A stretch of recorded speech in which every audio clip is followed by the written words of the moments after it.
Hello everyone, જય શ્રી કૃષ્ણ. હું એકતા પટેલ આજે તમારા માટે સિમ્પલ બ્રેડ વેરિએશન લઈને આવી છું, જેને બનાવવા માટે ફ્રન્ટમાં મિડલ પાર્ટીશન કરી અને ફ્રન્ટમાંથી એક સેક્શન લઈ અને એના 3 ઇક્વલ પાર્ટ કરી એની સિમ્પલ 3 સ્ટેન્ડ બ્રેડ બનાવવાની છે.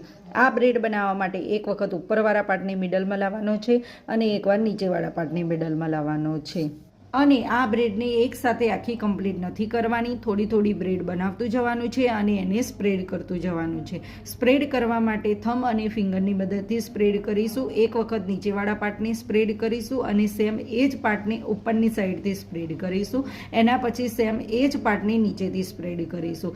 સેમ આ જ ટેકનિક સાથે આખી બ્રેડને બંને સાઈડથી કમ્પ્લીટ કરીશું. અહીંયા તમે 2 કે 3 બ્રેડ બનાવી શકો છો. અને હા, જો તમને આ ટેકનિક સમજ આવી હોય અને ગમી હોય તો તમારા ફ્રેન્ડ સાથે જરૂરથી શેર કરજો અને સેવ કરજો. આવી બીજી જ ઘણી બધી બ્રેડ વેરિએશન શીખવા માટે મારા પેજને જરૂરથી ફોલો કરજો. Bye bye.